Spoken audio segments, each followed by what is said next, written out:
Are you looking for an easy way to polar align, a method that literally takes minutes? Because let's face it, polar alignment can be a tedious task that can leave you feeling frustrated and even defeated, especially if you're a beginner in this hobby, which can cause you to pack away your equipment and not feel motivated to get out there and enjoy this hobby. And you have programs like SharpCap and ASI Air, but those have restrictions such as field of view, and you're limited to the portion of the sky that you can polar align in. And another thing to consider, we're limited on how much dark time we have at night. So taking a long time to polar align just reduces your time to actually image, which is what we're out there to do. So let's take a look at this method. It's through n.i.n.a, and it literally takes minutes to polar align, and it is very accurate. Hey everyone, it's Tony with Hidden Light Photography, and I am super excited. It's the first night of December, we have a cloud break for the first time in a few weeks, Orion's coming into view in the east, and I get to show you the easiest polar alignment that you'll ever do. So if you find this video useful, hit that subscribe button, keep after the latest videos coming out. Also, drop a comment in the comments section. What are you using to polar align? What issues are you running into? So let's head over to my computer and let's get started. Now let's learn how to do this and watch to the end for a pro tip on fine-tuning your adjustment. Polar aligning is the process of facing your mount head towards the north celestial pole if you're in the northern hemisphere and south celestial pole if you're in the southern hemisphere. If you take a look at this diagram, you can see what I mean by the celestial pole. And following this arrow, you'll see the rotation of the Earth around the pole. Now, if you do not have your mount facing the pole, think of a wobbly top. Take a look at this angle, and you'll quickly see that if you're not facing the pole, it'll actually bring you around in a circle around the pole, causing a heavy drift. Here's an example of a drift, and we're using 1 second exposures on a loop, and we are tracking in sidereal right now. And you can see, even after 1 second, how much those stars move.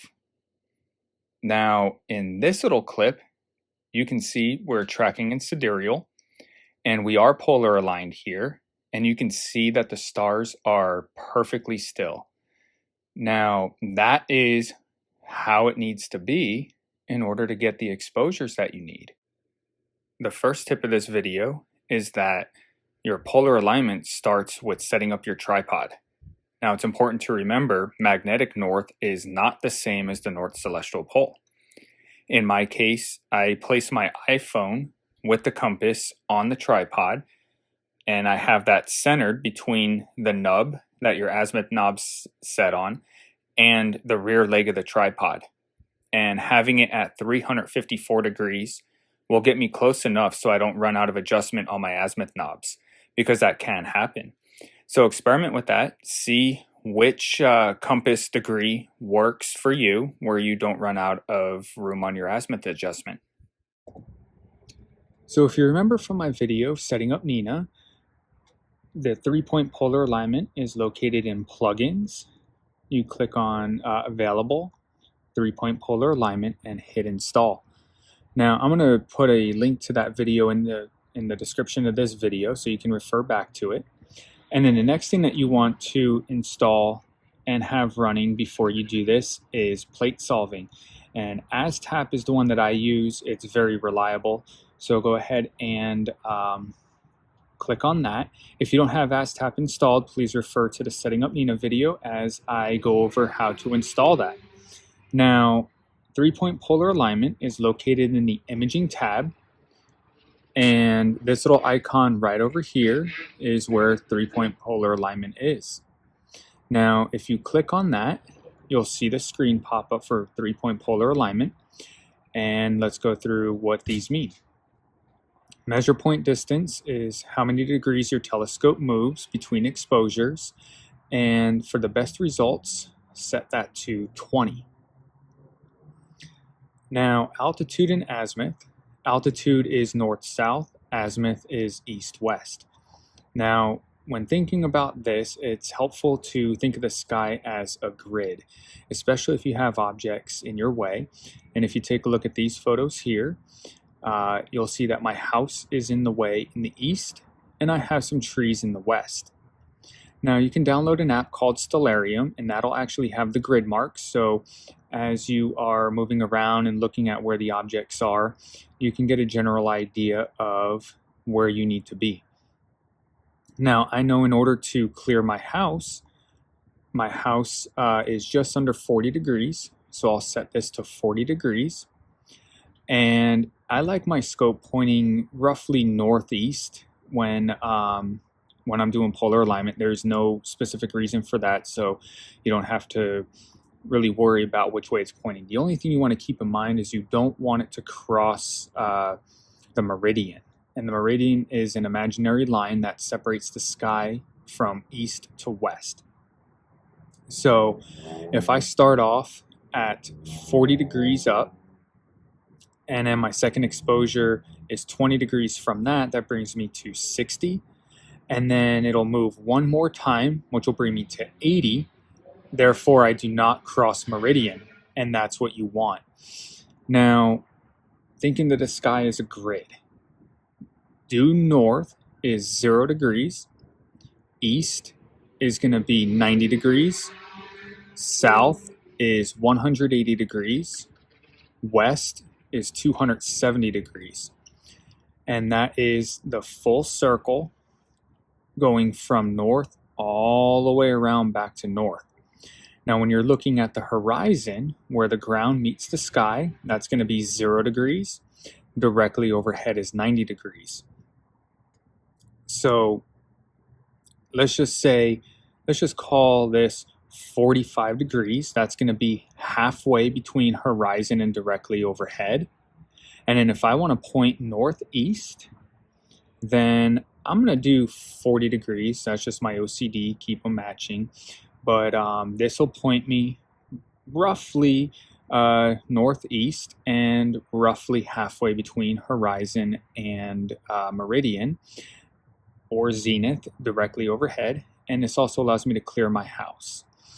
Now, the next piece here is time. Time is how many seconds your exposure is. I keep it around 3 or 4. I find 4 seconds is best for my sky brightness. You'll want to experiment with that. But keep in mind, this is how long it's going to be between exposures and how long it's going to be to see your error. Once you have these put in, all you do is hit play. And now the mount is moving. And what you're going to see here is my mount's going to settle. I have mine at 15 seconds to allow the belts time to get rid of their vibrations. And then once it's done settling, it's going to take its first picture. It's going to plate solve it.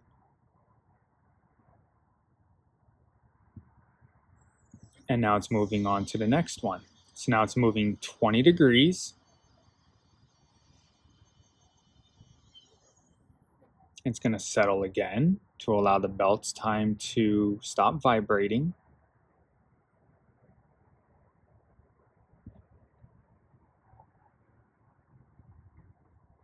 It's going to take its next picture.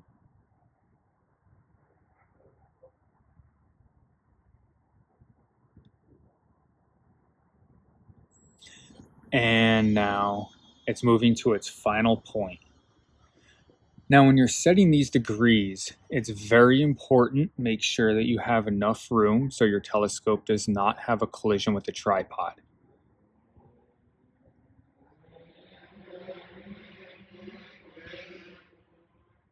Sorry about that noise. I don't really live in the quietest neighborhood. And I do a lot of my imaging in the backyard. So now, after plate solves, now we have our error. Now, you're going to see 4 knobs on your mount. You're going to have one on the left, one on the right, and you're going to have one in the front, one in the back. Now, the ones in the front and back adjust your altitude, and the ones in the on the left and the right, adjust your azimuth. So it wants us to move west. So what you're going to do is you're going to turn the knob or tighten, go clockwise on the knob on the left, or the knob facing west. And then what that'll end up doing is adjusting west. Now for up, what you want to do is tighten or turn the knob at the back of the mount clockwise. So I'm going to show you what this does. And I'm going to start adjusting this, and you're going to see that this error is going to start correcting itself.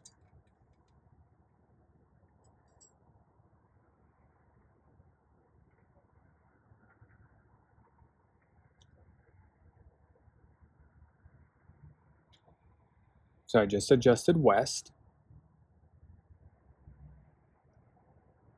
And notice how that's starting to come into spec.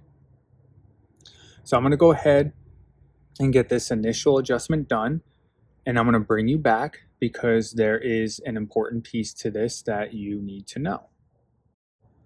Okay, so now I have this somewhat where I want it to be right now, and the important piece to this is right here.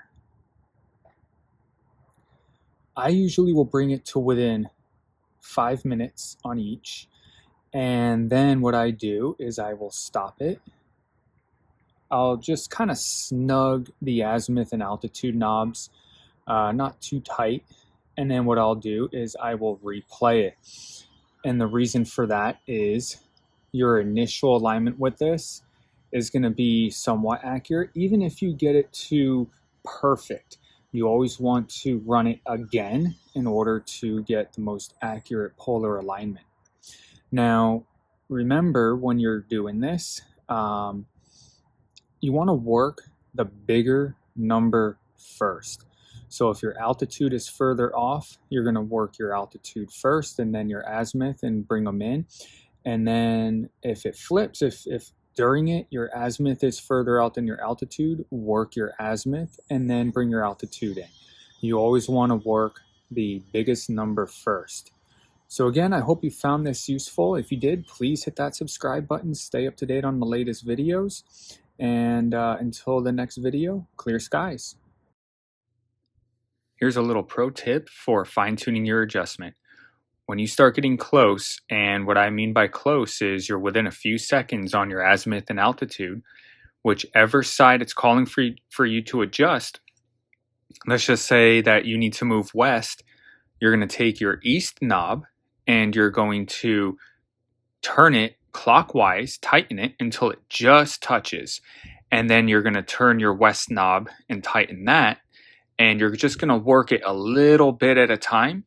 And if you need to adjust further, very slightly loosen the opposite knob and tighten the knob that it's calling for you to adjust. And that's how you fine tune your adjustment in small increments without overshooting.